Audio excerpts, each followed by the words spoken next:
Racing isn't easy, but experiencing it is. iRacing puts you in the driver's seat with the industry's leading sim racing game. Drive on laser scan replicas of the greatest racing circuits from around the world. Go head-to-head against other drivers chosen by skill-based matchmaking to ensure competitive racing at every level. Compete across all your favorite series. In officially licensed cars, engineered to deliver the most accurate driving experience possible.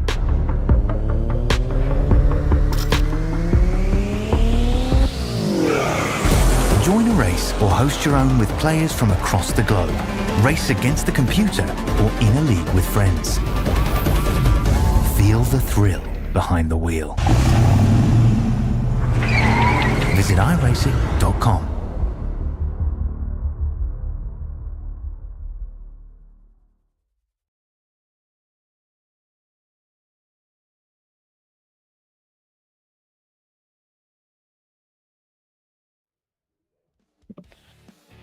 Good evening, everyone, and welcome to a very, very foggy Kansas Motor Speedway for round 7 of the Australian NASCAR Championships.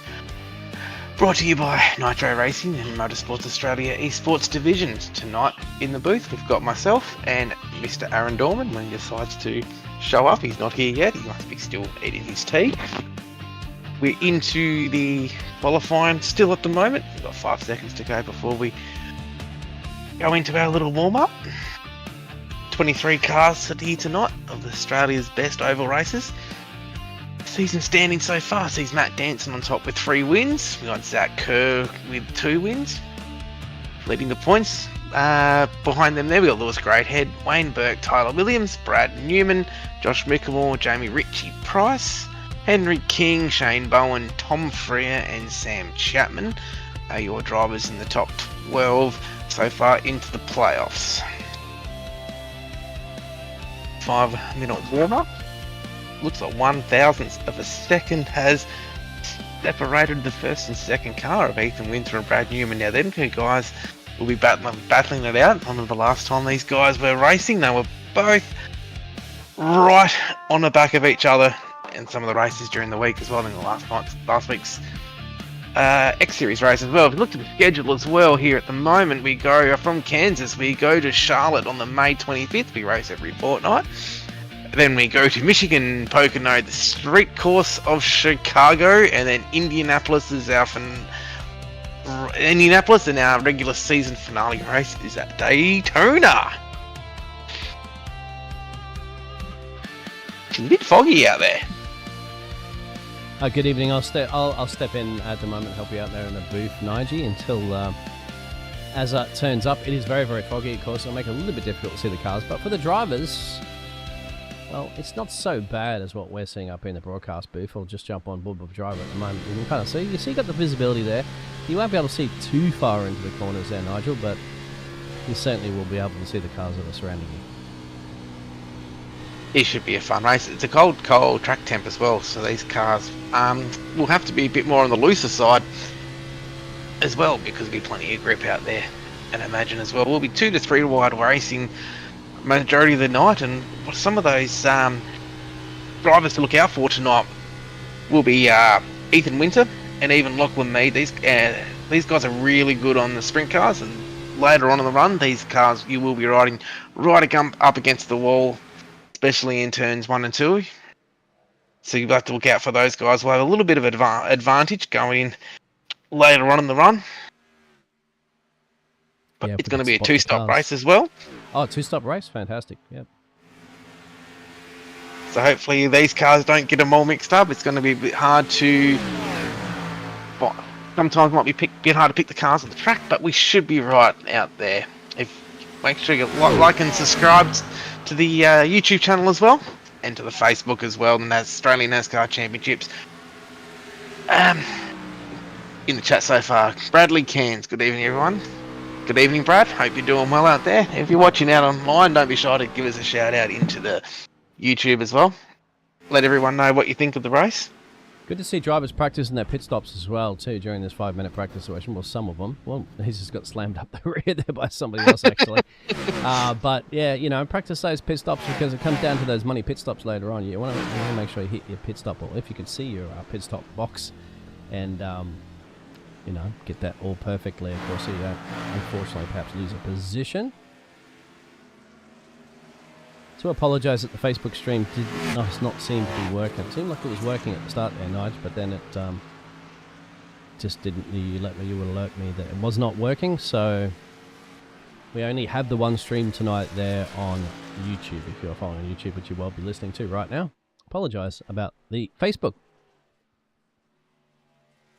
And so far on the screen there, we've got car 39 there of Ethan Wint. He was riding the wall there, getting some practice in. Usually what happens is these cars probably do 10 to 15 laps where they go right down to the bottom, and then after that there, they'll be heading straight at that top line to get the maximum grip and hopefully crack position as well. So we're in for a cracking race. The top 5 cars are only separated by about a tenth of a second, a bit of tenth and a half of a second. Yeah, look how hard it is struggling to bring it down in pit road right there, isn't it? Because of the banking elevation change that drops the car in there.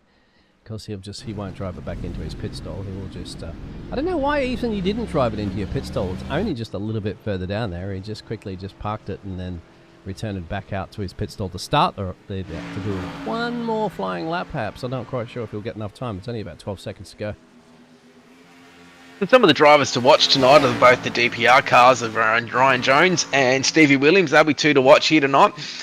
Like I said before, Ethan Winster and Lachlan Mead, they're both on the Speedway guys. You've got to watch them as well. They'll be riding the hard line. Brad Newman's another one you've got to watch as well. He's showing some great form. We're looking for that win in the ANC. He's been showing some great form in the X Series and the Truck Series as well.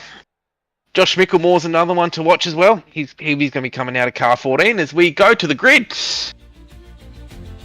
As cars are about to hit the track. Ethan Winter, Vortex Sim Sports, taking out the pole position once again. Brad Newman on the front row on the outside for Lobs Esport. Ryan Jones for Sim Rigs DPR in third. Fourth is Zach Kerr for Nexus Esports. Lewis Greathead, the first of the Vermilion cars, coming out of position 5, with Sam Smith's Prime 100 car coming out of 6th position. 7th is Brenton Hobson, Synergy Energy, with Dave Douglas, the first of the Nitro cars, coming out of position 8. Lachlan Mead, BBS Esports, coming out of position 9, with Darren McKenzie from Southern Stars Esports in position 10. Stevie Williams, the other DPR car, coming out of position 11, with Richie Price coming out of position 12. Tom Freer, Vermilion Esports, coming out of 13. Nitro's Josh Micklemore from Nitro Racing's in 14th. Fitzroy Boymont, another Vermilion car, coming out of 15th. Tyler Williams in the Racecraft Academy, coming out of 16th. 17th, another Vermilion car, coming out of 17th, with a big strong team here tonight, with Shane Bowen from Cobalt Racing coming out of position 18th. Henry King, 19th for Jinx Shifters, with his teammate Aaron Gilbert, coming out of position 20th. 21st is Brenton West. Jason Holdsworth from Nitro Racing coming out of position 22nd. And 23rd, another Vermilion Esports car of Wayne Burke rounds out your field of 23 cars here this evening. Thank you for that. Getting through all the drivers that are coming out into these conditions. Of course, deeper into the championship that you'd mentioned, and just quickly, if you're just tuning in, there's your championship standings. The top dog is Matty there, Zach Kerr, Lewis, Wayne, Tyler, Brad, Josh, and Jamie running out your top 8 at the moment. So you can see those drivers that need to get a little bit more points underneath. And their tally at the moment of Dave Douglas, Ethan Winter, Aaron Gilbert, and stuff like that, my friend. That's what you got to be doing if you want to get yourself into the championship playoffs. Here we go. Kansas, run 7. The green flag is out. We are racing at Kansas in the ANC Championships. All the cars get a nice start off the line. Ethan Winter holds his line as they go 2 wide into turn 1.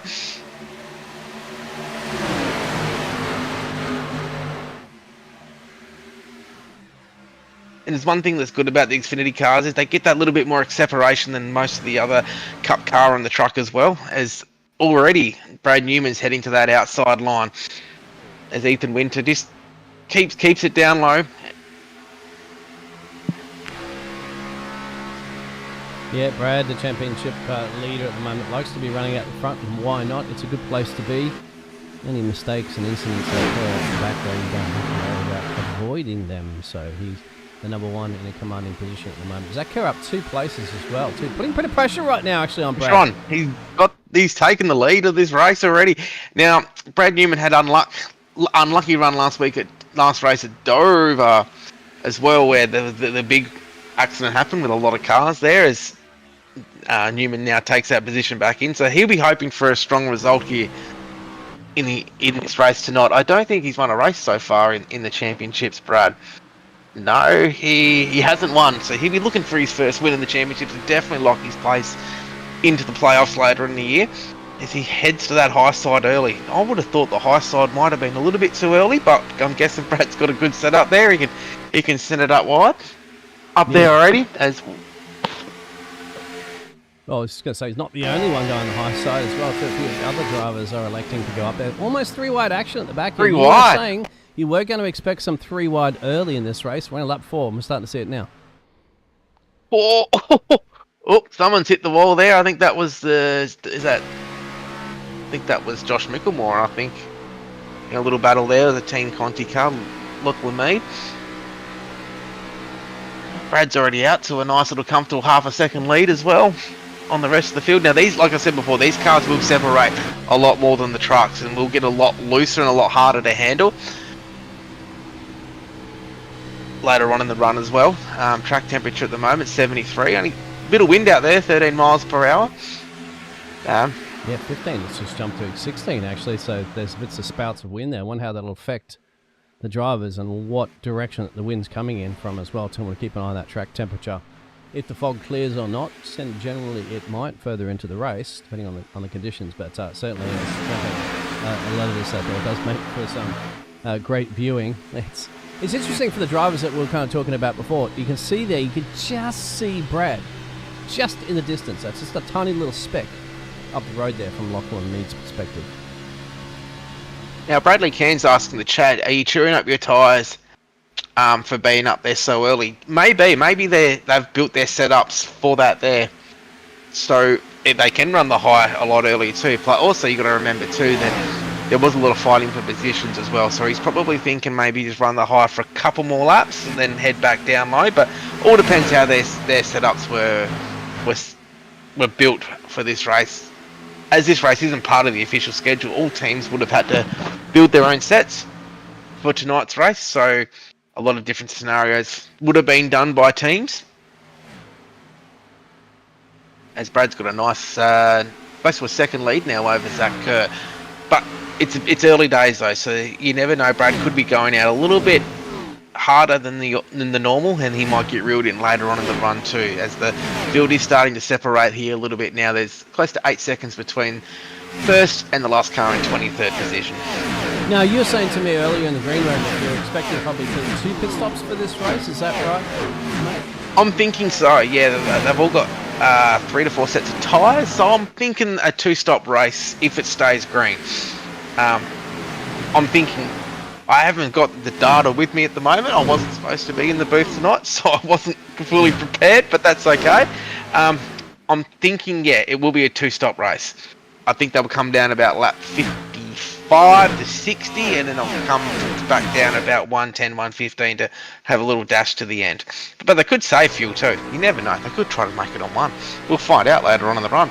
Yeah, and that's all barring cautions as well too. That always throws a spanner in the mix. We're on board with the Brizzy driver of Ethan Winter, putting a little bit of pressure on Zach Kerr, who's up 2 places. He stole that 2 places away, essentially. Ethan Winter was the one that put it on pole.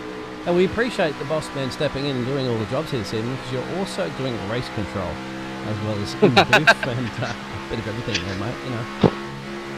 Well, at the moment, you've got Ethan Winter here. Now, he's showing some incredible form in our X Series as well, and he's also a driver that is one to watch in this series as well. He's always right up the front, showing plenty of speed. He's already got 2 top 10s, 2 top 5s. And he's also got a Kerr in his tailpipe. So there it is. So it does get that job done for now. As Brad Newman's got that 1.6 second gap up the road. Will be interesting to find out about chewing those tyres to the question there from Bradley Cairns. A little bit deeper into this race as they start to get a little bit twirly well. But they're kind of smooth operating it at the moment, aren't they? You can see they're not really throwing the cars. You have to go back to the midfield, you'd say, where they're kind of artsy-bartsy their way around different positions to try to navigate their way through those drivers. Step up in the field. You have to give it to Josh, number 31 machine. Biggest gainer so far, up 6. He'll be looking to bounce back after the disappointing result for the 31 last weekend, where he just hit the wall, and then the big one happened. So he'll be looking to bounce back tonight for a strong result for the Nitro guys. That's all you can do is put the last race behind you and just focus on the current race. Because you've got a big championship, of course, and it's a long season.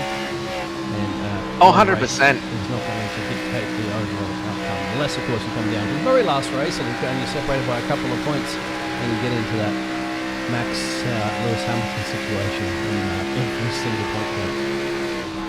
100%. Now we're right on board here with Tom Free, another one of these many of Vermilion cars that are in the field tonight. I think there's 5 of them all up. There's a big team of Vermilion guys here, and just on the outside there is Stevie Williams. Now Stevie Williams is always a bit of a silent achiever. He's always, mid-pack, but always seems to be there at the end. So he's be one to watch out there for all the DPR fans out there.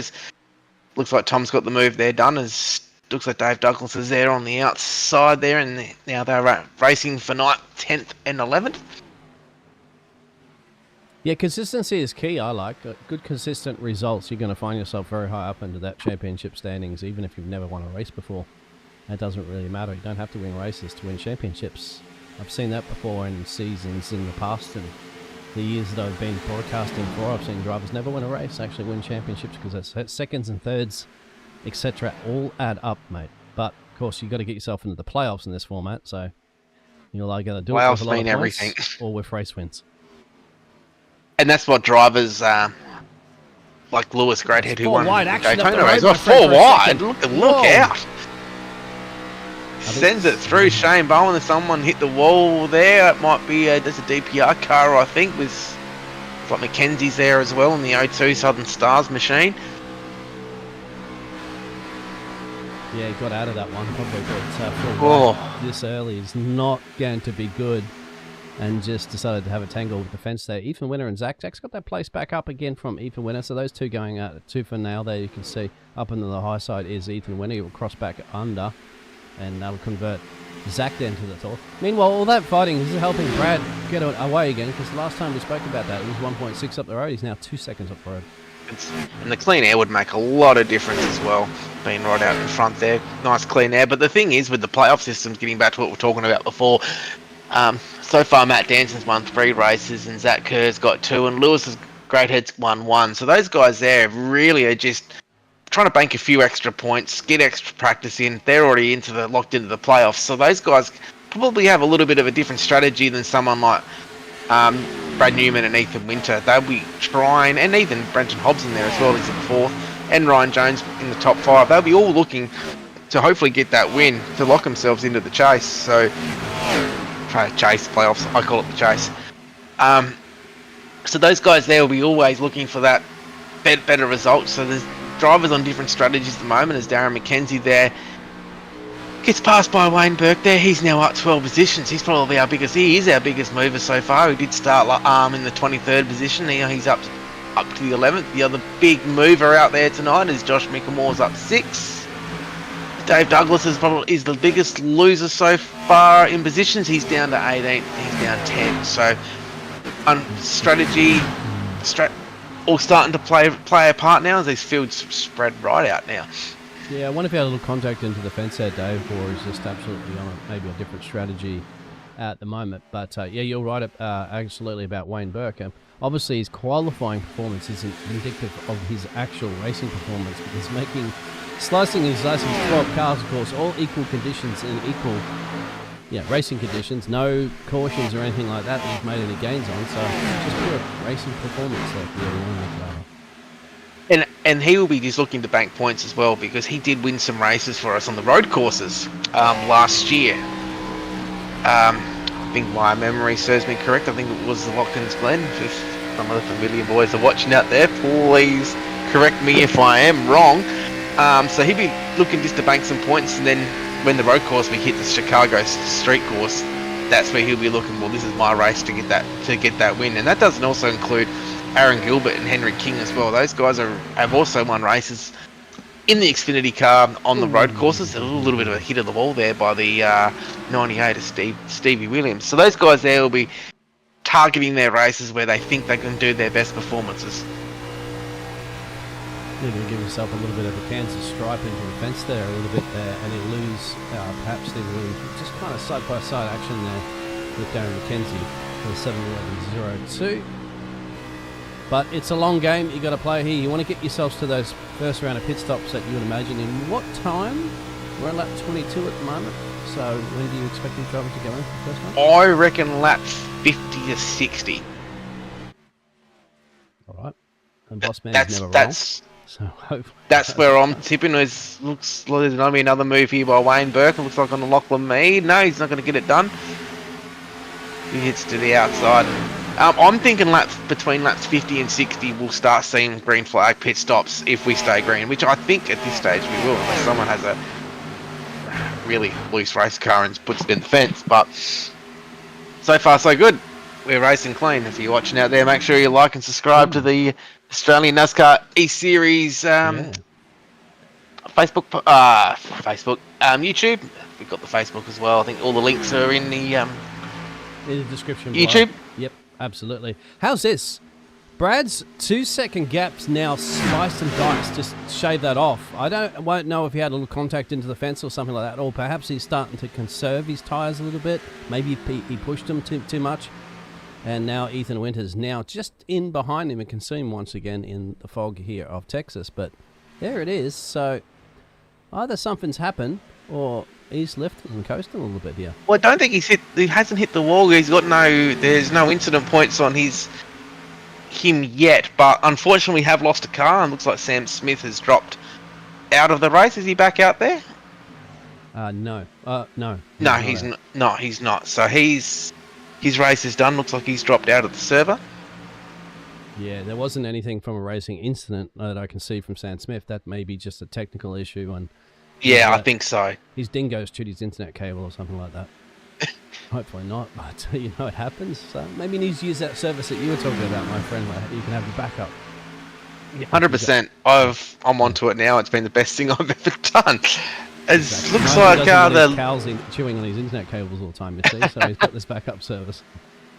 we're gonna have a battle for the lead in a couple of laps here, Dean. I reckon Ethan Winter, he's closed the gap right up here on Brad Newman. It looks like he's gonna make the pass on the inside. Not quite this time by.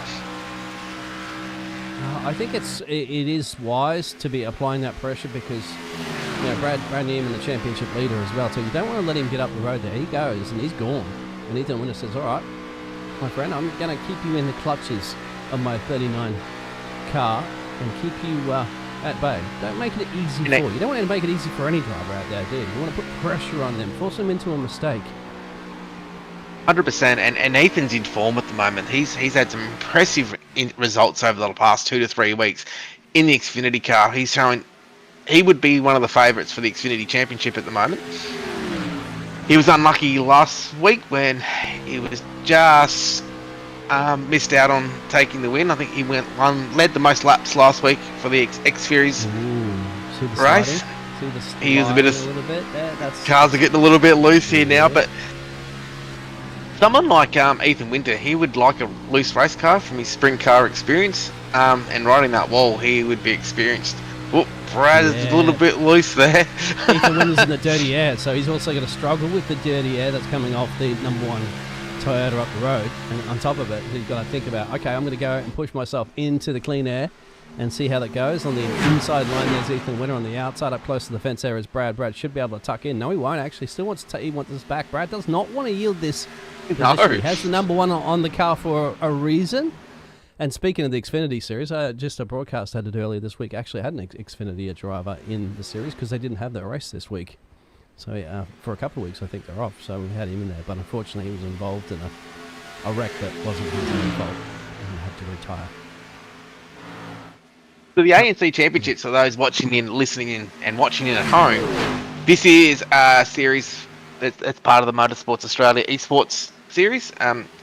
These are, last year we had the qualifying, so we could find the top 30 best drivers in Australia to compete in the Australian NASCAR Championships. So these drivers out here tonight, these are the best drivers in Australia that are competing.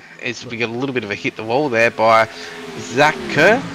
No, it was Ethan Winter actually hit the fence, but Zach Kerr's Ethan Winter. Passed. Yeah, he's already up in P2 at the moment. And Brad's still dominating that P1 position, but it seems that every driver at the moment has kind of challenged Brad. Brad said, "Okay, challenge accepted," and has defended them off. He's only yielded the lead of this race probably for about one or two corners so far. Corners, yeah.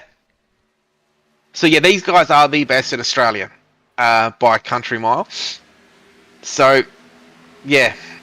You are seeing the best race on a Sunday night, prime time, yes, sir. Here at the Australian NASCAR E-Series. Absolutely. A lot that they have to go through, from time trials and everything, in order to be out there with the best, because, as much as you want to have a full stack grid sometimes, you want to make sure they're of equal statute and level, and you want to have the best against the best there, so that there's no chances of a driver with perhaps a little bit least experience, or perhaps shouldn't be racing out with the top guns, causing any potential incidents. Like me, you wouldn't have me thrown out there driving my car around. I'd probably be wrecking people, and they'd be very mad with me, mate. And it would spoil their chances. It's serious competition, remember, too. Serious calendar, a lot of racing, a lot of work gets put into this, so we want to make sure that the best drivers in Australia are represented by the best racing network. So the way that the Australian NASCAR E-Series does work. This is the top tier series. It's run Sunday nights on a fortnightly basis, and for those who want to qualify into this series, they will start for the 2026 season. The qualifying will start next February. It looks like Zach Kerr is going to make a move there on the inside. Will he get it done? I don't think he will. And we have our truck series, which is Thursday night. That's a series for those who want to try out oval racing for the first time. Can jump in there and learn the craft. The Xfinity series on Tuesday night, which is the same car as this. It looks like he's going to get the pass done on the inside this time, with a little bit of push there by Ethan. But I think Brad's just going to hold his line here, and I reckon he'll get it done this time by... He's sliding the rear end a little bit there. We're going to see contact. Exit. No, you see Zach Kerr is realising that he doesn't want to push up too much now into it. Give the space to the number one. They don't want to be going this one. Once again, Ethan Winter has been struggling. He's hit that fence a few times at the moment, trying to get the exit power down out of the corners, but he's still hanging in with those top two here at the moment. And Zach Kerr's finally got past. But I don't think he's going to have it by the end of the lap, and Brad should take it. What great racing we've got here. Oh, actually got him. He might be able to lead a lap for the first time around here this evening, and it's taken 36 or 35 laps for Zach Kerr to finally make his way up into the lead. 3 positions gained, too, for the number 12 Ford. So, I was finishing what I was saying before, is that the Xfinity Series is on Tuesday night, which is called the X Series, which is the Xfinity car. We follow the official schedule, which is the next step up from the Truck Series, because these cars are a little bit harder to drive. They're a little bit looser. Can be a lot more fun too. So we have our 3 series in the NASCAR E-Series. There's the development that you can go through to get yourself into the Australian NASCAR Championships. As we've got a pass here between the 89 of Wayne Burke and of Lachlan Mead. Yep. There's Berkey getting the job done, I think, hopefully, if he manages to maintain it. 17 positions gained now for the 89 machine. You said is storming his way through the field, through the fog, out of the shadows and into the spotlight, and getting himself up in the P6 at the moment. Look at that, he's already got half-second advantage now. Next up on his hit list is Mr. Josh Mickamore, and the number 31 running in P5. He's a couple seconds up the road too. Yeah. Look, Zach Kerr, he's got a 7/10 of a second lead now over Brad Newman. Up the front, he's then Ethan Winter. He's not too far behind Brad. Well, we've got a pass. We've actually got a pass happening here at the moment between Ethan Winter and Brad Newman. That Vortex car's freaky fast, as they say. Yeah, but this is They're just not gonna let go. And this is why they're the best in Australia. Look how close they race. It's hard, it's fair, it's clean. yep. More so when you see the driver cutting back in front of the other car. That's what's really impressive. You see that from the Coca-Cola Esports Series drivers do it a lot. They basically just come and just chop your nose off right in front, but it's just enough space to allow your car to slot in front, and to have that precision judgment from it shows you that the best drivers in the world can do that. Because you're only looking, remember, as a driver, so you're only looking in this perspective. You've got your mirrors there, you've got your spotter, but how do you know when you're going to come right up there and have just enough space like that to make sure that you don't turn Brad behind you or the drivers? That's the skill of the best drivers in the world. And these guys have got a handful of a car at the moment too. Just then on the cockpit, you just saw how hard they're working those wheels to keep these cars straight. If you're out there watching on YouTube, like and subscribe as always. Just if you've got any questions, or jump in the chat and be part of the broadcast as well. Whoa, that's what you call battling a race car there at the moment, trying to keep it off in the high line. We must be getting close to about 9 or so laps away from potentially that pit stop window, the first pit stop window. If it's going to be a 2-stop race, and at this rate, because of the way the drivers are allowing enough space there, a couple of the 3-wide action and close to 4-wide action that we saw earlier, but they are driving very responsibly, very sensibly, and very sharp, you'd have to say. So it's only at the point now when those tyres start falling off the cliff there that you might start seeing little mistakes creeping in and potentially cautions.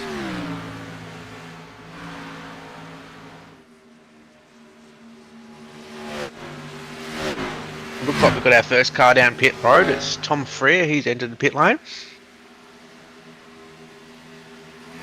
Yeah, early stop there. Let's see from Tom. Was that going to be the first of everybody else?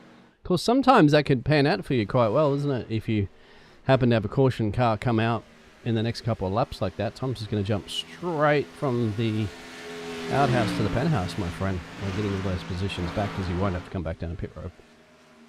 Yeah, so he's just changing his 4 tyres there, and he'll head back out. We've got a bit too wide there between Stevie Williams and Sam Chapman, I think that is. Is that? That's not Ryan. That's Stevie Dub.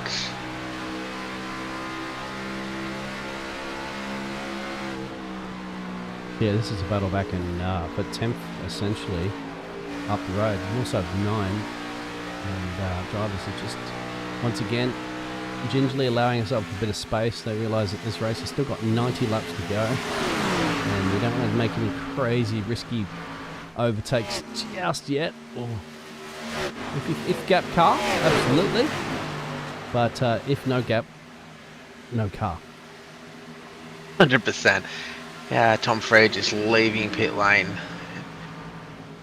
Right now, he bit of a longer stop, that one. He must have a little bit of damage he must have had to fix. 120 overall, 54 seconds stationary in pit stop in pit lane. That's in his pit stall. That's quite long. He must have had a little bit of damage there in the 41 machine. As these cars out front, there's a little battle here between Darren McKenzie and Shane Bowen there. McKenzie stuck his car right up against the fence there, showing some great speed. Now most of these cars are now riding up along the fence. Usually that's the preferred line after about 20 to 25 laps here at Kansas. You ride the bottom for a little bit, then you ride straight back up to the top. Except for Brad Newman tonight, he was been riding the top from lap 1. As there's going to be a pass for position here. Looks like Shane Bowen's going to get him on the inside, and that pass looks like it might not be done. Ooh, yeah, no, it's not over just yet. But certainly, you can see it's one of those tracks where, because they're running that high line all the time, you don't see many marbles forming there, because there's really nowhere for the marbles to go. They must flick back down the inside of the track there, or flick out into the catch fence or something like that. But we are sitting pit stops for the rest of the crew here. Brad Newman's in, so is Stephen Williams. This will be, yes, so definitely a 2-stop race then. There you go, confirmed. When the rest of the field going to come in and where are they going to slot back out, of course, will be many questions asked as we're seeing some other drivers coming back down into pit road as well. But when are these drivers going to come in? Ryan Jones came down. Ryan Jones is now Oh, in. somebody's locked up behind. Is that Josh? Well, we've got It's a Josh. yellow. Josh is locked up in pit road and had a little bit of a spin. That's a caution. This is going to be a cheap pit stop for some of these drivers, and those drivers have already taken a pit stop right now are going to have a massive advantage. Let's go back and have a look what happened to Josh. He's definitely coming down in the pit road there, mate. Nige. I think And so. I think he's Yeah, locked yeah, it up he's- and had a little spin here. He's locked it. He's trying to get it in. Or he's fully locked, and he's got it into pit lane. But I don't know only why just. that's called a caution, because it was off the race track, but apparently obviously to the iRacing powers of be, as I said, no, that is a caution. Now Was that definitely the caution? It was a caution thrown for that. Yeah, I don't see any other incidents. It was just Josh coming down a pit road, which was surprisingly, because once again he was not. He's just missed it. Obviously, this is what I was saying. Practice your pit stops, gentlemen. Yeah.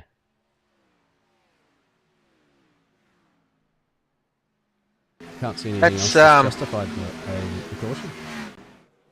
Oh, hang on. What have we got back here? I thought I saw something here on my. No. Here they come. Race down a pit lane, but those drivers that already did take those pit stops. Brad Newman should be in a good position here, shouldn't he? He should be able to retain the lead of this race, because he only just went in that one lap before the caution was called, and there he is. He stays out. So that'll be... Oh no! I reckon he's not caught a lap down, is he? He might get the lucky dog. I think he might be the lucky dog. He should, because Josh has gone in. Josh Minkamore. So, Yep. Brad. Yep. So the race on pit road will go. This once again where you've got to practice your pit stops, because if there are only 2 pit stops in this race, Nigel, that you said potentially, you want to make sure that you can jump out ahead of a couple of these drivers. Zach Kerr will come out ahead. Oh, Zach Kerr with a clear advantage too. Ethan Winter, Lewis, and Fitzy in that P4. But Brad Newman should get that wave around, shouldn't he? He's back here at the moment. He's behind the pace car. He should get the wave around, yeah. Yep. So that has some big movers after that. Absolutely. Wayne Borkup, 17 positions there, currently in P6. And Fitzy up at 11 in P4.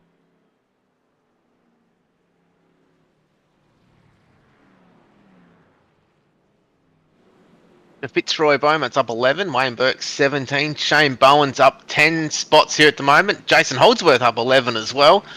Brad Newman, he's still showing in 20th position at the moment, so he should get the wave around here and get down the back. There it is. Yep, there he goes, and looks like Stevie Dubb as well got the wave around as well. So those guys will race around, and they've got mammoth job to get back through this field.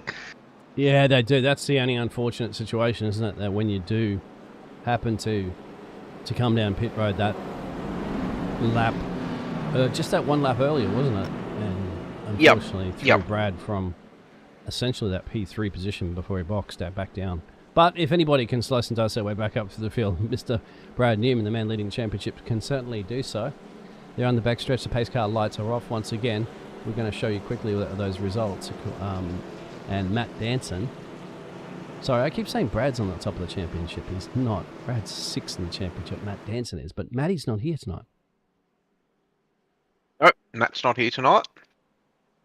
So a big opportunity for the likes of Zach Kerr to steal a ton of points away here. 100% there is. Especially the playoff points as well. They all matter. So he'll be looking to get another win under his belt as the pace car is back off again. We get to the restart zone. Zach Kerr's got control of the field. Green flag is in the air. We are racing again here with lap 53 of 134. Now, a cracking start here from 50 laps, aren't we, before around the pit stops, pending we don't get a caution. Yes, 100%. So be interesting to see. We'll keep an eye on Brad Newman as he goes back through the field. Same with Josh Mickelmore, Brendan Hobson as well, and Stevie Dubb. They're showing some incredible speed out there. tonight as well. That they went to the pit lane just a little bit earlier than most. Adam Tozer in the chat, Bowen climbed a bunch of spots. 100% he did. He was up 11 spots. He's in the 7th position at the moment. He's got a fast race car tonight. Whoa, what's happened there? Oh! He's just mowing that grass. Be a bit wet in there too with that bit of fog, a bit of moisture there, but he's got the car out. We stay green. No caution from that too. But let's just have a look what's happened to Jason. He just get a little loose, did he? He got it. Oh, contact. Oh, no. A little bit of touch there from Tyler Williams. What a save, mate, to keep it in the infield here, mowing the lawn. Exactly. Done a very good job. And off pit road too, so he didn't get a black flag from that. So, a long way back for the 8 machine of Holdsworth. And Josh will go down the pit road. Maybe it's trying to see if there's any damage on that car. Maybe on the underboard or something like that. Maybe knocked a steering. Yep, he's. Wonder if that too, when he was spinning his tyres, he didn't actually get to go down there to change his tyres. But we'll find out soon enough. There's been plenty of passes out there at the moment. Shane Bowen, he's up into the top 5 there in that car now, in the Cobalt Racing car. A little bit of a snap there of the car. He got it pulled back up again, but once again, Ethan Winter and Zach Kerr leading from Ethan Winter, and Lewis Greathead as well. He's up into the top 3 as well. Vermillion, 3rd, 4th, 6th, and 16th, 18th, and Tom Fred is having a rest at the moment in 21st. I hope I got all those cars right. There's a heap of them out there, which is great to see. They've been putting a lot of practice in. As Tyler Williams gets up nice and close there on the back of the Ryan Jones is on the inside of that car, and Darren McKenzie, it's on top then, yeah. You can see the track temperatures increased by 2 degrees as the fog is lifting just a little. I mean, if I show you the blimp camera, you'll see that's how much fog there is up high. That's why I haven't been using the blimp camera a lot here tonight, because I'm going to try to capture the cars as much as possible, so I will use a little slightly different camera angles than what you use, but we've got to see the cars, don't we? We've got to see the motor racing that's going on. 100%, and I do apologise to anyone out there that is watching, and I do get cars wrong. It's a bit hard to see. Well, I do have my glasses on, so that's the main thing. It's not because I'm blind, I've got my glasses on, I can see. Looks like Ryan Jones is going to make that high line work as well. He'd be looking for a win here as well. Zach Kerr, seeing whether or not Ethan Winter is going to keep him a little bit of pressure on him, as they've got a little bit of a gap there down to Lewis, just under a second. And then you got the big gainers, of course, of Wayne Burke and Shane Bowen up 19 and 13. They're a little bit battling back down 4th and 5th at the moment. Lap 60 of 134, 75 to go here in the great state of Kansas. And at the moment, in these conditions, a bit of work, of course, for the likes of Brad Newman to come back through the field. But he is starting to slice his way back through the field there, so after getting that wave around, the lucky dog, he's back up into P11. And it looks like Josh Micklemore is he's back out there. He's 4 laps down, 3 laps down. He's in the Hornet's nest as well too, isn't he? Out there, so he's got to try to, if he's got some fresh boots on, take advantage of back up and unlapping himself. How many sets of tyres do these drivers get too, by the way, Nigel? I think it's 3. Right.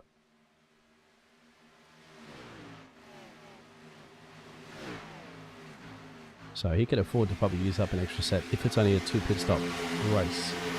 But if we get a couple of cautions late into this race, that's only you want to go and think about electing to use only those spare sets of full freshies that you might have down the pit road.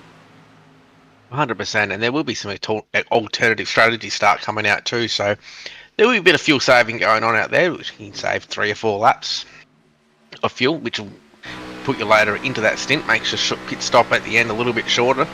So there'll be a bit of strategy starting to take place out there at the moment. Looks like Ethan Winter is going to make a pass on Zach Kerr once again.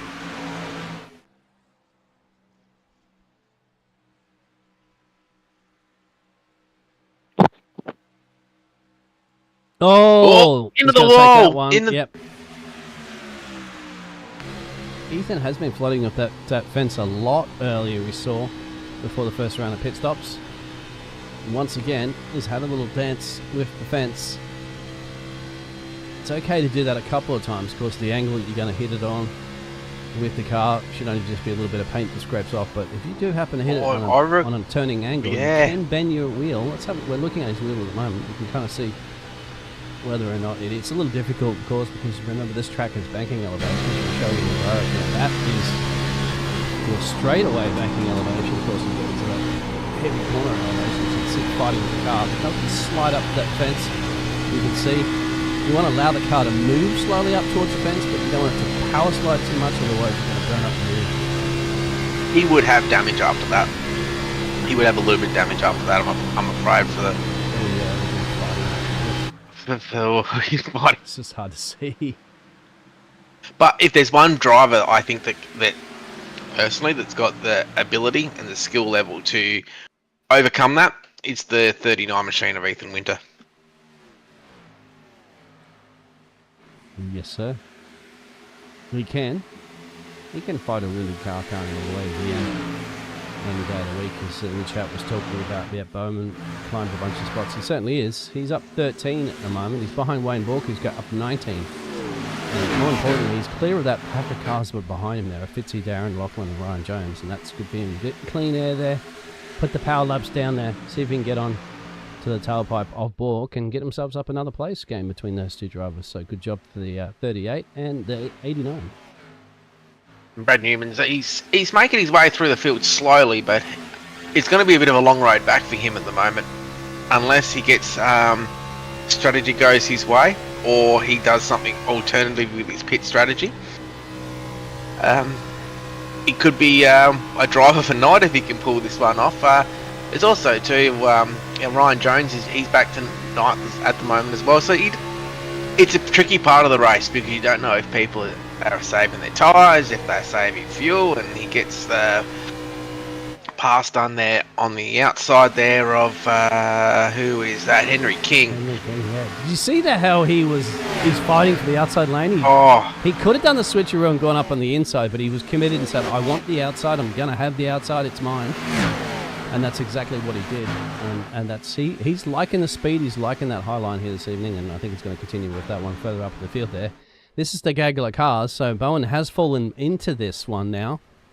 So Fitzy's got past him. Lachlan Mead and Darren McKenzie are all fighting tooth and nail for that number 6 position. You can see here on lap 69, 66 remaining. And looks like who's got Fitzroy Beaumont? He's not in that group, is he? Is he in that group? Yep, he's the first car in that group. Oh. Now, Darren that's McKenzie as well. Reactions that you have to have as these drivers, isn't it? Because if somebody does happen to slide up into that fence, it scrubs off a few mile per hour, and then you have to have your shark-like reflexes to judge that one, probably lift off a little bit or make a counter turn. But you can't overturn. It's minute turns on oval tracks here and there. So you can't just sharply turn the steering wheel to the left. You're going to just completely force the car into a spin and end up in a wreck. And look at this. Look at the action happening. 3 wide! And driver's dancing with the fence there. Nigel. Oh, man, that was so close. Ryan got up the track a little bit into the middle car. Who was the middle car again? I can't even think who it was.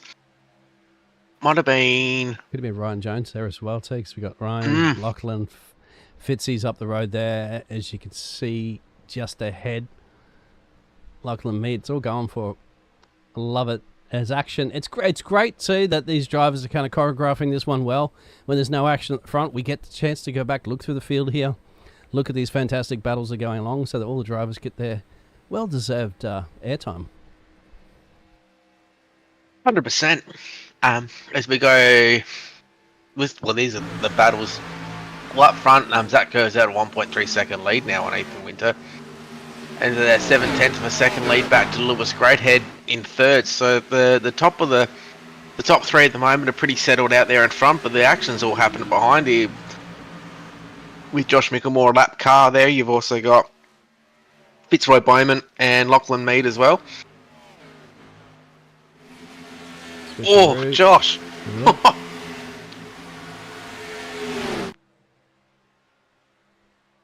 That's what we're talking about with the best of Australian drivers in the world for NASCAR, is the ability to come back up and just cut in front of the nose of the other car there and just have enough space so that you don't cause a wreck. And that's just brilliant. Brad Newman gets past Shane Bowen now. He's dropping back a little bit. Remember, Shane was quite up some significant places and maybe had a little bit of contact with the fence there, and he's just allowed Brad Newman to go through there, and he's back in P11. Well, Brad Newman at the moment, he's doing 32.19s, and the leader at the moment's doing 32.06s. So he's only 2/10 off the leaders as far as pace at the moment. So I could be wrong. He could be back up the front pretty quick. Yeah, but if he gets in clean air, which he has been, once he gets past those cars, when he gets to the overtakes done, he gets back into it. Look at him in the background, not too far off Darren McKenzie.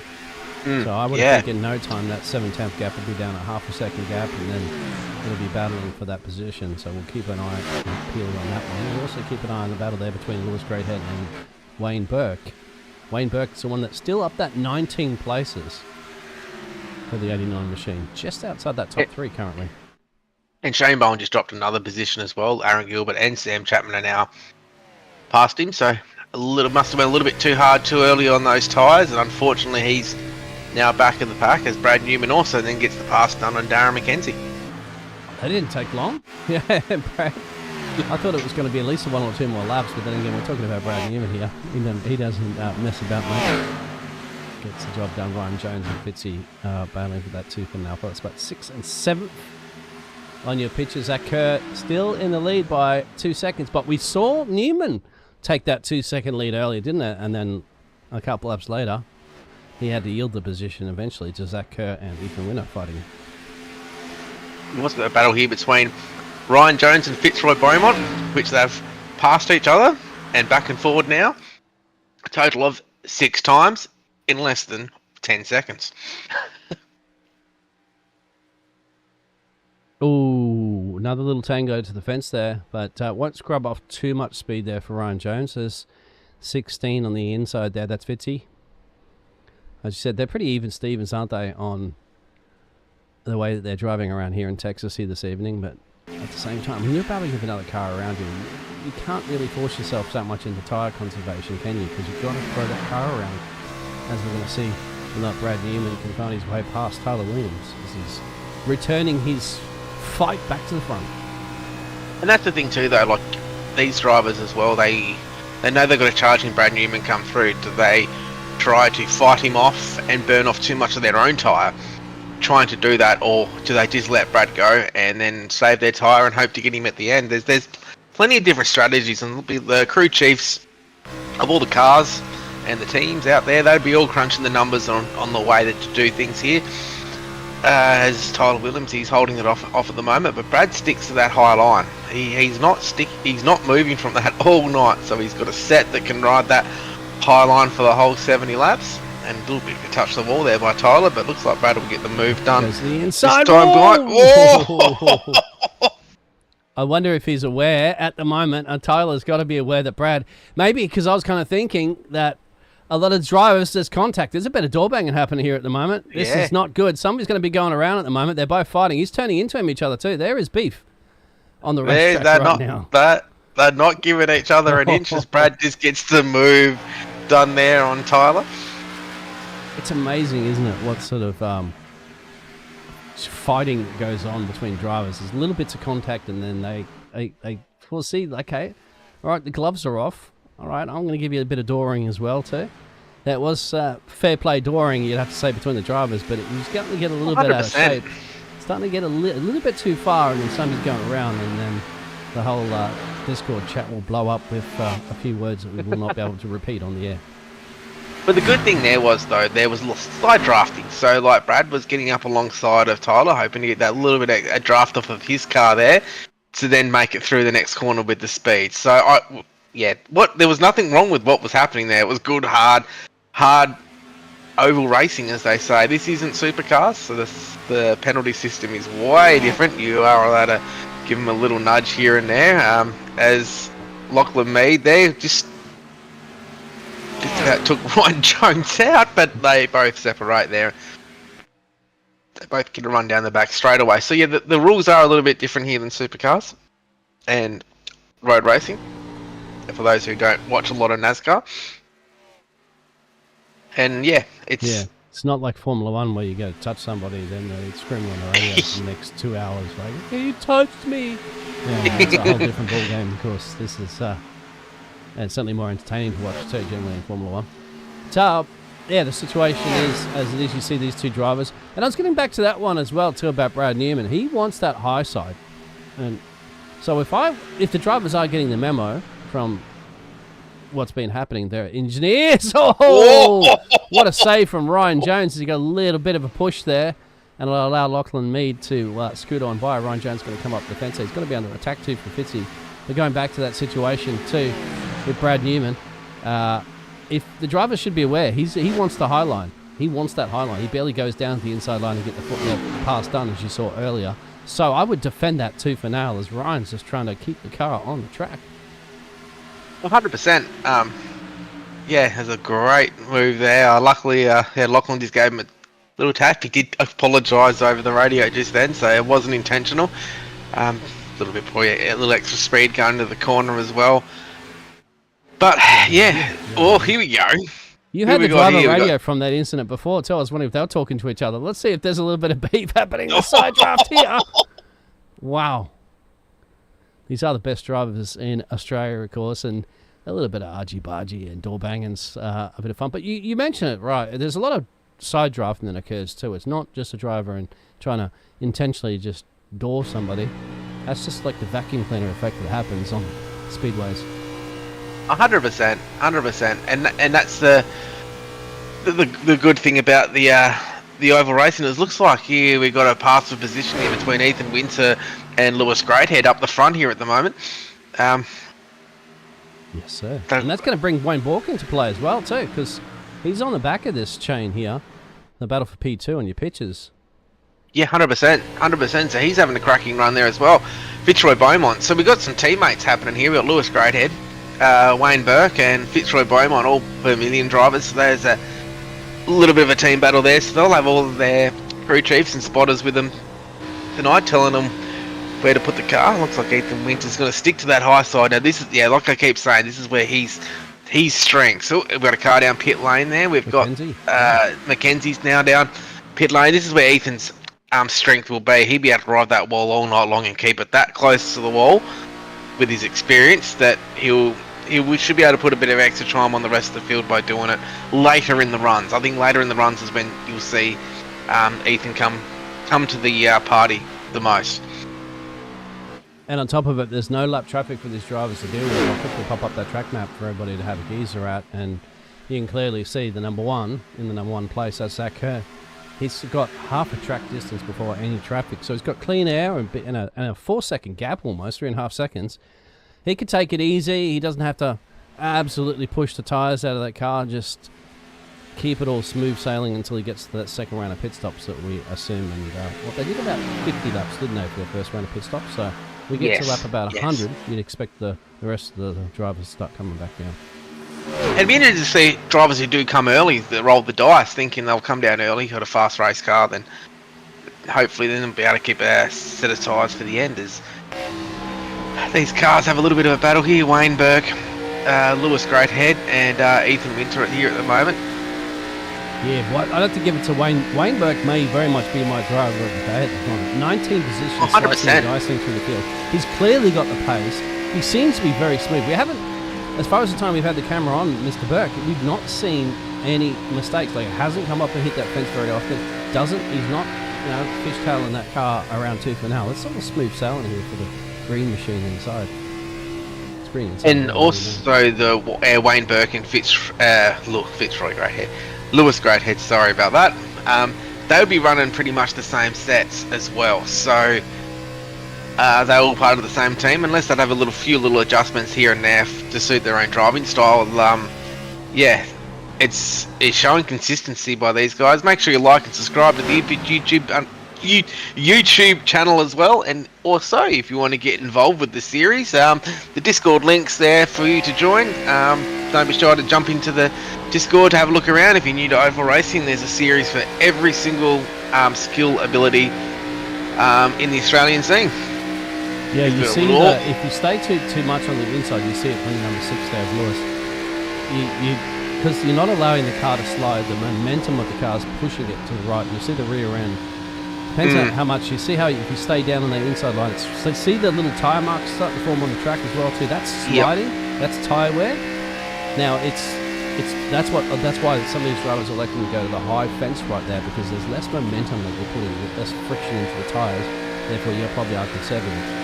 But for overtaking, it's not as easy. You will have to go down and get the inside apron, which you can clearly see Lewis wants to try to get the overtake done. And this, of course, as well, it gives the opportunity for Wayne to go, I could follow any of these drivers right now, get a nice slipstream. Brad Newman's in pit road. Now this will start shaking things up. Shane Bowen's been down pit road as well while we've been live to air. And one thing we will do a bit later on is go on board with Ethan Winter, who does ride the fence. And for those watching it at home, just to see how hard it is to ride the fence here at Kansas. It's a bit like at Miami. Ethan was strong at Miami as well in our X Series race. But just give our folks at home a shot of how hard this is to keep that wheel. Now he is working that wheel. He's trying his best to keep that off the wall. He is millimeters off the road, and as you can see, it's not an easy task at all. He's not just turning left. Yeah, and on top of that, to added pressure, he's got 2 other drivers, Lewis and Wayne, just in the mirrors there. You see on the mirrors to the left, you see the mirrors to the top. Hopefully, you've got to just be, focusing. Ethan's got to focus on his own race, but at the same time, he does have to be a driver aware the drivers around there. Spotter's probably chewing his ear off, going, they're there. Some drivers like to have an eccentric spotter in your ear telling you every little detail. Some drivers just like, shut up, just give me what I can say. Shut up, I know what I'm doing. Yep. But Ethan Winter's just going to stick to that high line, as you say. He can't go down the inside line right now. He's literally got a car right there to his left, coming in, give or take. Maybe you'll see it every once in a while, but that's the battle. He's trying to hold off the likes of Lewis Greathead and Wayne Burke, as Lachlan Meads down there. You see that little ticker at the bottom? They'll keep that up there. That shows you the drivers are coming down pit road. So yeah, we've got Brendan Hobson down pit road at the moment. Ryan Jones and Lachlan Mead have now hit pit lane. So yeah, they'll give everyone a bit of a heads up at home of how hard these cars are to drive, as Wayne Burke now heads to that outside line working the fence, Ethan's now gone to pit road. So this might trigger a few others as well. Next time by with Zach Kerr and Greathead and Burke as well. So those guys there will be looking to hit pit road. I think they'll hit pit road together, these guys. On the same lap. It'll have to be a communication, because they're side by side at the moment. There's no way Wayne's going to just slam the door in front of Lewis. It's going to have to say, okay, mate, we're going down, so let's just start easing it down. Oh, he's into the wall. This is the first time we've actually probably seen the biggest gainer of the race. Wayne hit that fence, but Lewis is going down, so that's a different call there between the teammates. Dave Douglas is down as well. Fitzroy Beaumont's down. Jamie Ritchie Price is down. How far can Zach go in that massive 6-second lead that he's got now over Wayne Bork? Now, Ethan Winter pit lane was 14.88. Tyler Williams done a 14.32 pit stop. Jamie Ritchie Price was a 14.85 on pit stop. So these guys here are pretty much hammer and tong trying to get everything right down, as Brenton West enters pit road as well. But Zach Kerr, he's just in cruise mode here at the moment. 14.87 pit road for Lewis Greathead. Fitzroy Bowman a little bit slower, about half a second on 15.37. Brenton West had a cracking pit stop, 14.25. As Zach Kerr just cruising around, he's got a nice 6-second gap there on Wayne Burke. Here he comes in. He's down. Now remember, he had a big gap to everybody else in the field. He's been putting in those constant laps. So Wayne Burke's gone down and joined him in that P2 position. That leaves Stephen Williams out, Henry King, Jason Holdsworth. All those drivers have yet to go down a pit road twice. Aaron Gilbert's just gone down pit road as well.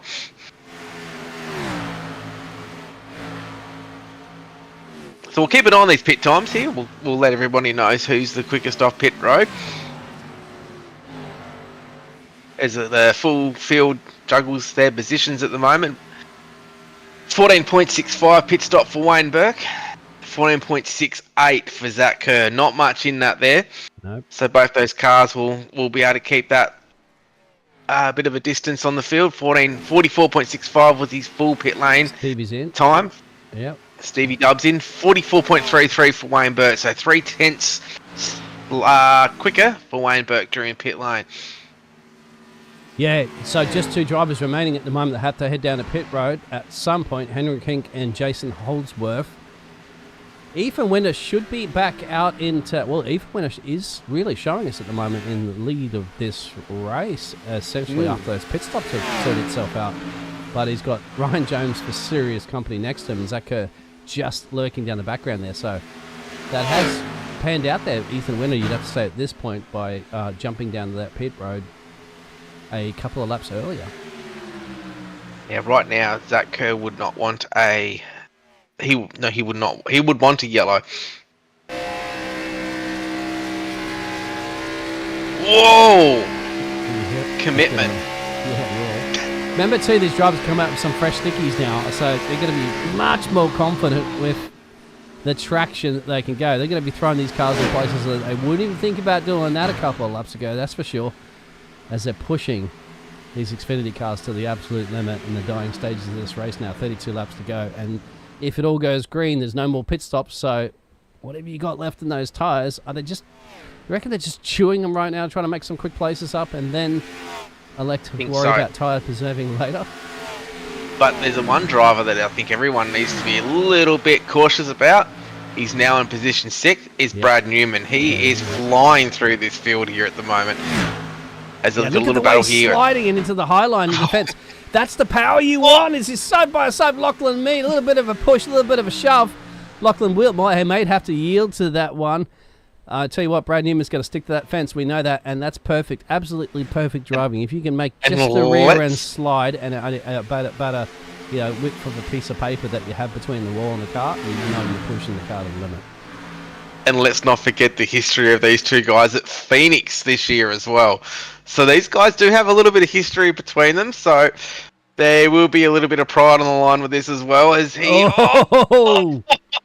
You called it, my friend. You called it. And it's not over yet. It's definitely not over yet. Inside here. He's going to come back down. And will he come back out? I think at the moment, Brad Newman's lifted a little bit there, perhaps. And he's probably thinking long game. He's thinking long game. Oh, wow. This is what you call two drivers with a little bit of history and going hammer and tong in the next chapter of their rivalry. And that's what we love to see. As we've got another car... Josh Mickle. Oh! Wow. That could have went pearl-shaped for these drivers at the moment, but sharp-like reactions. The best drivers in Australia are aware of that. You see Brad just pushing it up to the high side. Yeah, somebody clip that later on. Share it on the social media and keep clipping it, because there's going to be more. This ain't over yet. There's argy-bargy just going on. There's door banging going on between these two drivers. I'm loving it here. Fantastic. Are you getting anything on the radio chatter? I can't put that through the broadcast, but I'm just wondering if there's anything on the radio between these drivers. Radio silence. Well, as Brad keeps that high line. Yep. I don't want to kind of leave it, but there is a battle brewing at the front as well. Because here comes Lewis on the inside. So that battling is costing Brad some time here, isn't it? One of his has got a little bit of side panel damage there, and rear corner panel damage that's probably slowing him down a little bit. As we got a pass here for the lead. Here is Zach Kerr on Ethan Winter once again.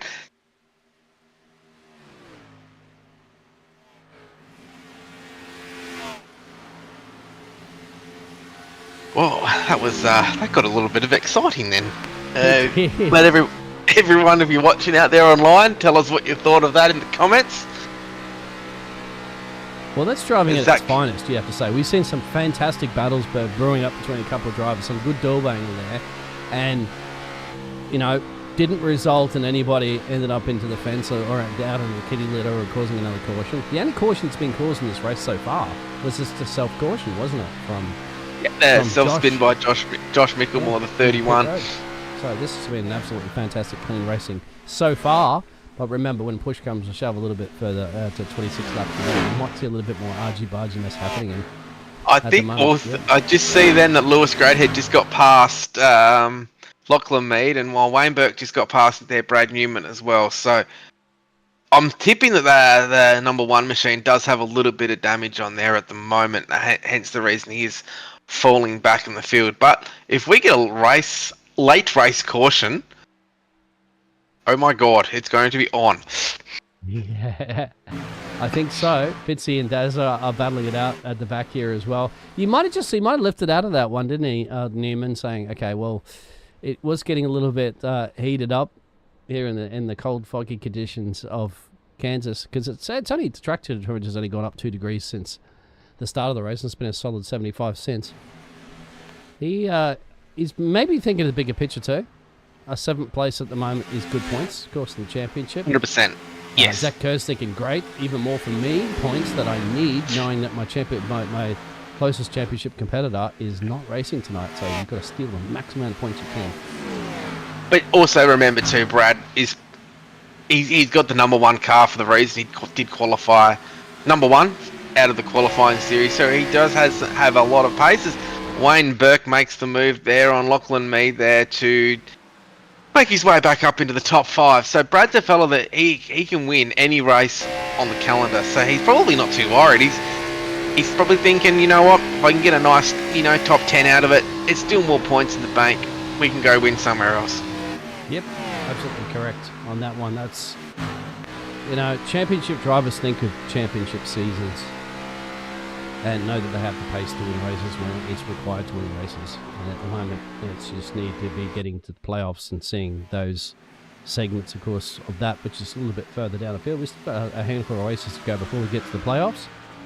Sam Chapman and Darren McKenzie still going for it even now. And 100%, like I was saying earlier in the broadcast as well, drivers will be picking out their tracks that they know that they're really, really strong at. And we're putting extra time in. As a lot of our races, you do have to build your own setups for. We don't race. This does not fit the official schedule. So a lot of these guys have done a lot of work behind the scenes, building their own sets, making sure they've got something to bring to the party that's fast and that can last the whole 134 laps. We've got 21 to go here at the moment. Zach Kerr's got a nice, comfortable lead there on Ethan Winter. He's about a tenth and a half faster last lap than Winter, but yeah, great result so far by Ryan Jones. He's still up in the 3rd position. He hasn't moved from his starting position all night, but Wayne Burke up 18 places. Incredible drive so far.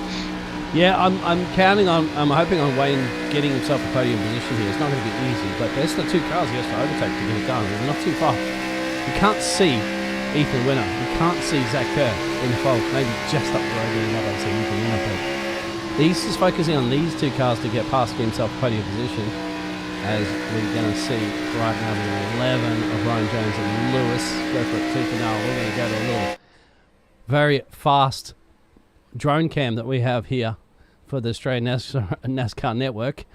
You can keep up with these cars at give or take close to 200 miles per hour. Pretty fantastic. And let's see whether or not Ryan Jones can defend. He can't at the moment defend that P3. Lewis has just got a nose ahead of him, but he has the outside lane, which seems to be the one that's been a favourite at the moment. But look at this slipstream. Lewis has already got his win too, so he could probably just let Wayne go past him to get those few extra points as well. A little bit of a touch there by Ryan, but there's nothing in that. He'll keep racing hard. Looks like he's working to the outside there now, Ryan. These 2 cars on the inside, I think they pitted a few laps earlier. I can't quite see on my timing screen, but I think the Vermillion guys pitted. There it is. Yeah. Wayne, so that P3. Yeah. He has that P3. I think he's got P3. That's a move there, but Jason Holdsworth there, I think he's a couple laps down. He's a lap down there, fighting with these cars as well. At this point, there you go. Lachlan Mead's also joined the party there. And there's a lap car, I think, in the mix of them. if I'm not mistaken. I might not be all wrong on that one. They're not too far down the road. Brad Yeah, Newman's that's Jason. checked out, I'd say, on this one, hasn't he? Because he's 4 seconds down the road there. I don't think he's lapping those crazy Newman times that he's capable of doing. 32.4. I think I'm starting to think he's got some damage. I think Yeah. he's got damage on that car Right. somewhere. Yeah, and that's crucial just to bring it home at this point, because if there is some damage and you happen to come up as a hard lick in the fence, that could be game over for you. And you don't want to be doing that in a championship where, at this point around, the wins are out, you'd say out of the cards unless it's a late caution. But Zach and Ethan really checked out for this race currently at the moment. 16 laps to go. Wayne Burke, it's an incredible drive up 20 positions so far. Incredible drive. Oh yeah, it's fantastic, isn't it? I mean, the driver from Melbourne getting it done. I mean, that's why, isn't it? He's driving in Melbourne conditions. He's like, this feels like home. This is not a problem, mate. I can handle fog, rain, hail, sunshine, all in like one race session. From the man from Melbourne, so he's loving it.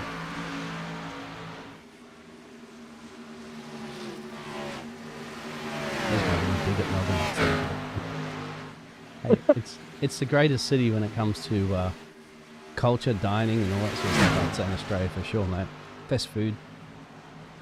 Well, I live halfway between Adelaide and Melbourne, so I get the best of both Best worlds. of both worlds, yeah. There you go. He's Brad Newman and Fitzy. Has he got much left in the tank here, Brad? Has he left a little bit to the end? Thinking he might want another battle with old Lachlan Mead. Oh, wouldn't that be interesting, isn't it? Brad, if you are listening, let's bring the door banging action back again to it. It's going to get past Fitzy now. It's just got past him, and that's the number 16 corner up the road. The 8 positions gain there. Fitzy's in a solid top 10 position, it looks like at the moment. 14 to go. Should be happy with that. Ryan Jones and Lewis are still going to be out at 2 for now for that P4 position, just shy. Because once Wayne's gone, he's gone, isn't he? He's confident. Oh, 100%. He wants that bubbly stuff on the third step of the podium. And we'll go back in the field a little bit as well. Brendan West in 12th position. He's up 9 positions into the 12th position now in the... and he's going really well. Great result for him so far. Henry King, he's up 4 in the Jinx Shifters car. He's up to 15th. He's had another great result. Tyler Williams and Sam Chapman, they're up 7 positions so far, and 9th and 10th respectively. Judging so far in the YouTube chat, Eli Donaldson, Brad got no tyre left. Okay, that might be the issue as well. Eli might have a little bit more information for us than what we do, so it's be unfortunate he used a little bit extra tyre, but another incredible race there for Brad Newman as well, as looks like Ryan Jones has passed Lachlan Mead for P5. Well, you saw Brad absolutely pushing it, didn't it, up in that high line, like just sliding that car, was saying absolutely perfect conditions around here, putting absolute bank of laps in. That might have been the situation of just pushing it too much, as we're seeing a couple of lap cars come into the play of this battle between Lachlan Mead and Ryan Jones. So 11 to go currently at the moment. Zach Kerr in that commanding lead of this race. It seems to me that number 12 Mustang, since the start of this one, just checked out. I mean, he had it challenged there from me for winner. It took a bit to get past with the Brad that was battling with them earlier, but Zach Kerr, just seen at the end of the day, had a little bit extra that went the mile here in Kansas. Yeah, something must have happened to Shane Bowen. He's showing him he's 2 laps down. 1 lap down. So he must have had either an accident somewhere or he got some damage somewhere. So if anyone's out there listening on the chat and have got some information for us, that would be great. As battle between... Oh! Yeah, get in there, son, he says. Get a move on. Lachlan Mead is not afraid to get his elbows out. Neither is Ryan Jones, mate, between these drivers. This battle ain't over. This battle ain't over by a long way.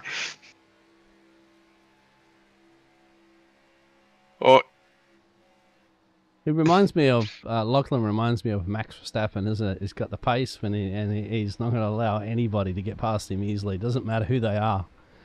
See? Who they are at all. He forces them to make the hard way around there, Ryan Jones, and then he's back onto you'd say the inside line, which still has the speed difference coming out of the corner. I think Ryan's got it done now. Oh, No, he's hit the wall. Yeah, later in this run though, that outside line would be the quickest line as the tyres start to wear off as well.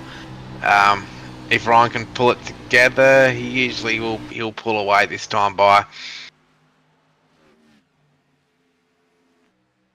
Yep, he's got I it don't done really think now. this So is over just yet. Okay, you think it might be? All right. I think it might be done now. I think.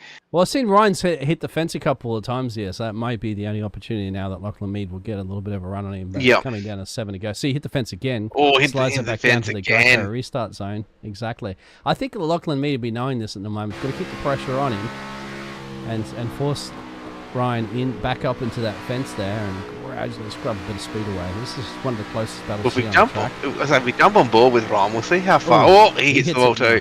Yeah. We jump on board with Ryan, and we'll see how hard he is working that wheel for everyone at home running that outside line. As I was saying a bit earlier, this is not easy to do, to ride this hard line. It may look easy, but I'm telling you, it's not. Well, take it in gyro cam and see how much of the extra battling you got when you take the elements of banking into play. Of course, drivers see it from the cockpit perspective, but the reason why the cars are sliding is because of that banking.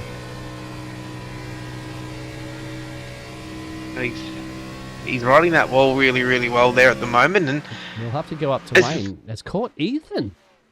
So he's not comfortable we got a with the battle. P3. He's going, well, I have 20 next to my name, plus 20. I want plus 21. And I have plus 5 laps to perhaps steal P2.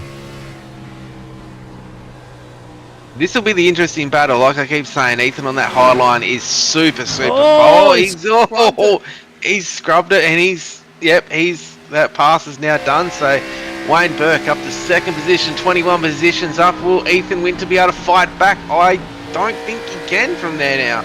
A little mistake like that there can be costly this late in the race. This is, but I was saying, by watching Wayne, he's been smooth operating this car around this 89. He's just been, you've seen him, he's just been nice, and you haven't seen those tyre marks screeching out of the back of the corners there when the rear end's sliding a lot. He's taking care of these tyres, and he's delivering it, and that's rewarded him with 21 positions gain and potentially a P2 with 4 laps to go. And I don't think you're going to get anywhere near Zach Kerr at the moment. He's still 6 seconds up the road here at the moment. Yeah, Zach's checked out, and he could just lift off at the moment and probably even lose a second a lap, which he could actually easily lose a second lap. Look at the last lap times. He's not lifting off, but 32.2, 32.34 with Burke pushing, remember, like mad.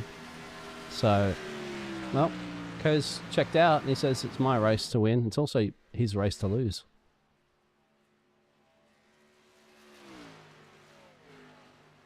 Well, he was the king of the short tracks earlier at the season where he won his Phoenix Motor Speedway for round 2. He came back at Texas Motor Speedway to win once again for round 5. Zach Kerr, once again, showing everybody why he is the #1 driver on ovals in Australia. As we come now, we're going to take the white flag next time by. And what this will mean for Zach's confidence, especially with Matt Danson not being here tonight, both drivers will now have 3 wins each going into round 7, round 8 next weekend. As he takes the white flag, he goes around once again this Nexus car to the 12 machine, once again proving he is the car to beat. He has led 92 laps of the 138 laps. He hasn't really been challenged all night. As we head into the final corner now. Yep, he had it early, so it wasn't given to him, but he got the job done when it required, and check flag will be. Zach Kerr wins at Kansas. You've got to be proud of that drive there from the driver from Adelaide after starting in P4. Battling it up with Top Guns as well too, fairly and cleanly, and that's a victory you want to take. And he'll be saying to Dorothy, I think I am in Kansas. Wayne Burke comes home in second, and Ethan Winter rounds out the podium in third. There's some great results all through the field tonight. Brenton West up 9 positions. He's going to finish 12th. Henry King up to 13th position. He's up 6th. Tyler Williams and Sam Chapman up 7 positions. Fitzroy Beaumont up 8th. So we'll now see if Zach Kerr, if we can see him. Yeah, I can't zoom in on him because I can just zoom in. There you go. He's got the P1 on the car there for the sponsorship, and certainly got the P1, the position here. He's going to burn it down in absolute style as well, too. He's conquered the fog of Texas and put the number 12 Ford in the ultimate position to win the race. He's going to head to victory lane, and we'll have an interview with him shortly once he comes down to, as we've got a little bit of a collision on pit road for everyone entering at the end as he burns it down. Another win here for the 12 machine. This will mean a lot for Zach too. Even Stevens, as they say now, with Matt Danson. So we'll go through the results here now with Zach Kerr, Nexus Esports, P1docs.com. In the 12 machine, is your winner this evening for round 7 at Kansas. Wayne Burke, Vermilion Esports finished in 2nd. Ethan Winter, Vortex Sim Sports, a great result for him in 3rd position. Lewis Greathead finished in 4th, another Vermilion car showing some great speed. Ryan Jones, Simrigs.com DPR Racing finishing in 5th. Lachlan Mead, what a battle he had tonight, another battle with Brad Newman to finish in 6th. Fitzroy Bowman, another one of the Vermilion cars, finished in 7th. Brad Newman, Lobs Esports in 8th. 9th, Tyler Williams for Racecraft Academy, another one of the Vermilion Esports cars of Sam Chapman, finishes in 10th. 11th is Stevie Williams in another DPR car. Brenton West also finishes in 12th. Henry King in the Jinx Shifters cars finished 13th. Jason Holdsworth had a tough night, but he finishes home in 14th. 15th is Darren McKenzie. 16th, Jamie Ritchie Price. 18th, Brenton Hobson from Synergy. 18th is Shane Bowen as we go past the page. These cars are multiple laps down, which are Dave Douglas, Aaron Gilbert, Josh Micklemore, Tom Frere, and unfortunately connection issues made an early night for Sam Smith in the Prime 100 car. Yep. Well, we're going to thank the Motorsports Australia, and then we're going to come back and we're going to grab those top 3 drivers to have a chin wagon about a fantastic race. Don't go anywhere. We'll be back.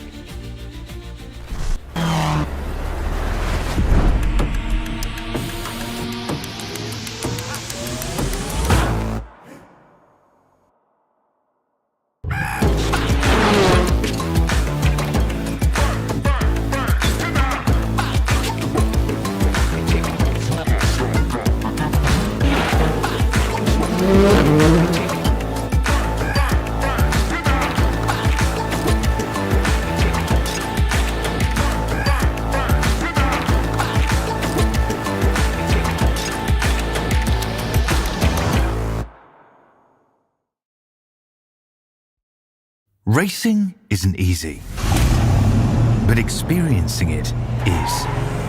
iRacing puts you in the driver's seat with the industry's leading sim racing game. Drive on laser scan replicas of the greatest racing circuits from around the world. Go head to head against other drivers chosen by skill-based matchmaking to ensure competitive racing at every level. Compete across all your favorite series. In officially licensed cars, engineered to deliver the most accurate driving experience possible.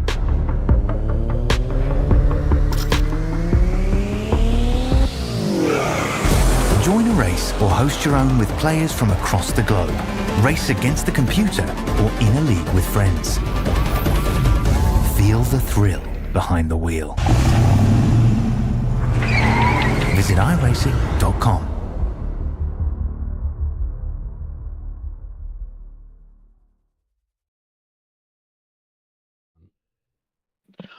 welcome back, everyone, to Kansas Speedway. What a race it has been. We saw Zach Kerr take home his 3rd victory to level Matt Danson in the championship, as we got the top 3 with us joining us right now, and we'll start with Vortex Sim Sports Ethan's Winter. Congratulations on your 3rd place tonight. Incredible run up high. We were showing many times from the cockpit for the viewers at home of how hard it actually is to drive that high line and keep it off the wall. How many times did you hit the wall? Many times, honestly. A bit surprised to not have any damage there. I thought I probably might have had damage that one time I hit it in front of Zach, and then I fell off pretty dramatically after that in the second stint. But it was a decent race for me. kind of means that kind of saved on Brad there at the start, let him use his tyres up there, and Zach kind of gave me the blueprint to get by Brad. I made a mistake, attempting to get by him, and let Zach by, and Zach was just much better in the long run. I could kind of stay with him in the short run, but that was to my detriment, honestly. I'd used up too much tyre, and then I was playing catch up with the pit stop, pitting early, and Wayne got me at the end there. Well, you're showing some serious form with this Xfinity car. I know some of your form from the X Series. You're bringing that to this series as well. There's a lot of laps and a lot of practice. I'm imagining it's been done to be so competitive. Are you still enjoying the experience of getting to know this car and improving every week and then getting into the top 5? Unlucky last week in the X Series race at Texas. Tell us a little bit about the development side of it. How much work you're putting in, that type of stuff. Yeah, I mean, it's pretty inconsistent at the start of the season. X Series and ANC. Bit of an inexperience and just, kind of trying to learn when to give and when to take. I think I've rattled off like 5 top 5s in a row, 5 podiums in a row, I think, over both series now. So I'm kind of now getting into my groove. Still got some pace to pick up, that's for sure, but that'll come with time. I'm sure these, Zach, Matt, Brad, all these guys have many more years in these cars than I do. So it's going to be a process. But I'm here for it. Yeah, as I was saying earlier in the broadcast, this was one track. I expected you to run well because of the form that you showed at Homestead earlier in the year in the X Series, that you could ride that wall, and you were so damn good at it. You knew the high line was going to come into later in the race. So congratulations once again for your 3rd place tonight. Shout out to all of your sponsors and friends and family. Congrats to Zach, of course, for winning the race. He skilled the field tonight again. Went on 2nd. Thanks to you guys in the booth calling the race. Nigel, obviously, and Jason for putting it on. Everything.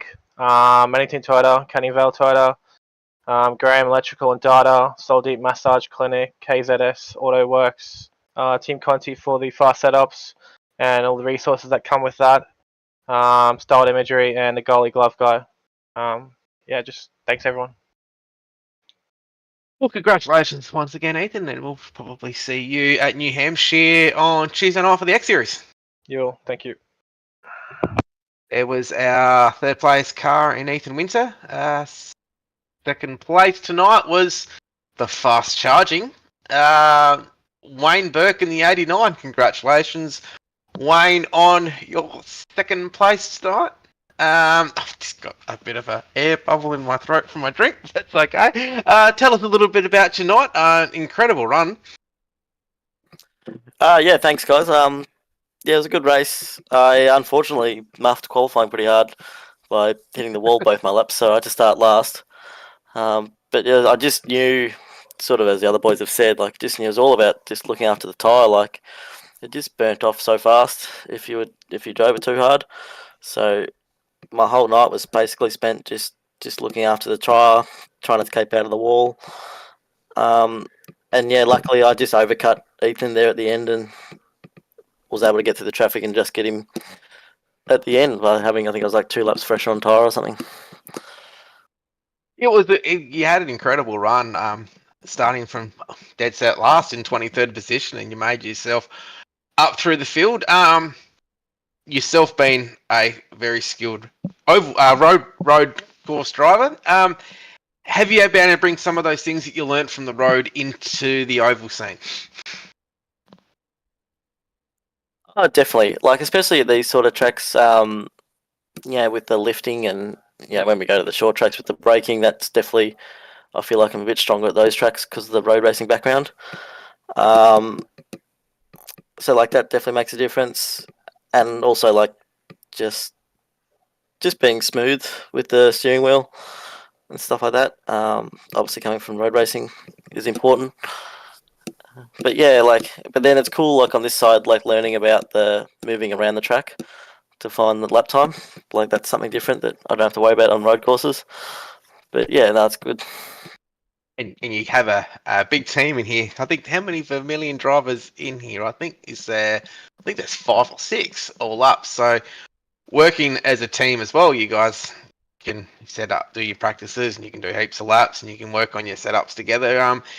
Do you enjoy the whole process of working with your teams, especially with a lot of these tracks where you've got to build your own sets for?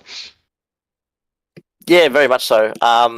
Sort of similar to Ethan, we've got a really good relationship with the Team Conti guys from the States, so like plenty of resources with setups, which is great. And being in such a big team, it's really good for practicing, especially longer run practice and stuff like that. Like which is so important in this series with the lack of cautions. You just got to be really good in the long run. It's not worth using up your stuff in 10 laps because you're going to be pretty stuffed 30 laps in.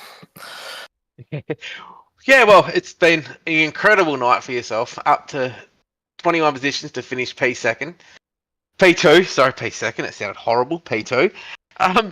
Now, shout out to all of your team, sponsors, friends, family. Yeah, thanks. Yeah, it's pretty cool passing all those cars. But yeah, just like to thank the guys at Vermilion Motorsports. Yeah, Conti Setups, as I said. Race Lab, Nath 96 Designs, Supernova Motorsports, Vermilion Coaching, and the Kart Shop. And congrats to Zach too on a win. Like, he just drove away with it. Did a really good job. He's having a stellar season so far. Well, congratulations to Wayne once again on a great result. And now we'll speak with our third-time winner in the series. It's Mr. Zach Kerr. Congratulations on your third win for the season. Now matching Matt Danson on 3 wins. How does that feel? And tell us a little about your race tonight. Feels good to match Danson again. Bit of a shame he wasn't here today, so I couldn't fight him on track to equal the amount of wins. But other than that, it was a pretty enjoyable race. After I saw it was pretty cold, I expected it to be not the greatest because it was so cold, but it ended up playing really well. Especially that first in with Brad going hard and Ethan and I saving, it just made the first in really enjoyable. Because I let Ethan try and chase Brad down as soon as they were fighting. I took advantage of that and managed to get in front of both of them and pull away. Well, you were fast all night. You led 92 laps, so you pretty much dominated the race all night.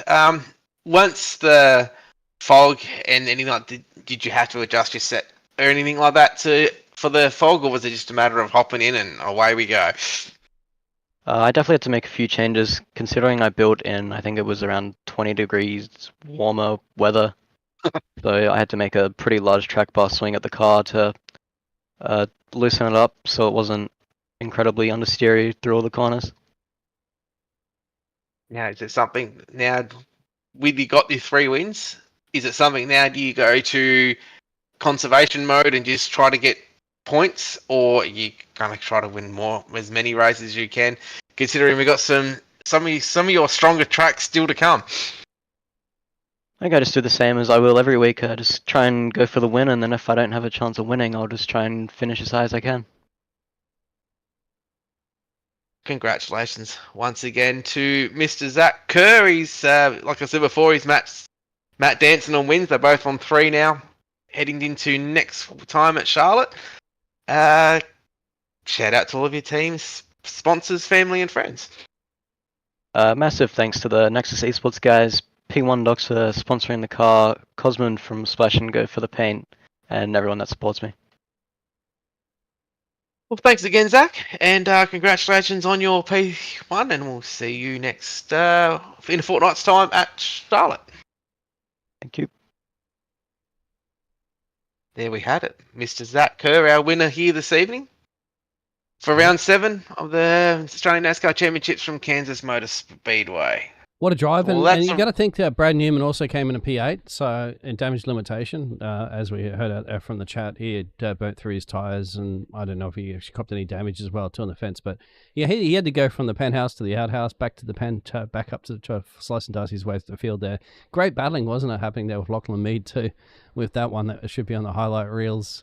And of course, I had to give my hats off to Wayne Burke being the driver of the day too, slicing it. So I'm just going to imagine what if Wayne had not hit the fence a couple of times during that qualifying, if he definitely may have taken the challenge for the win from Zach Kerr. But hey, recovery drive like that from 21 up is a fantastic job. 100%. Now, yeah, and well, thanks everyone for joining us tonight. Happy Mother's Day out there to all the mothers out there today as well. And as we look to the schedule in a fortnight's time, on May 25th, we head to Charlotte for 134 laps. 8 p.m. Eastern Standard Time, we start the broadcast for that. On Tuesday night, the X Series heads to New Hampshire. And then on the Truck Series is back for the round of 12, the final race of the round of 12 at North Wilkesboro. I think off the top of my head. I could be wrong with that one, but we'll be back here Tuesday night on the Australian NASCAR E-Series network on YouTube.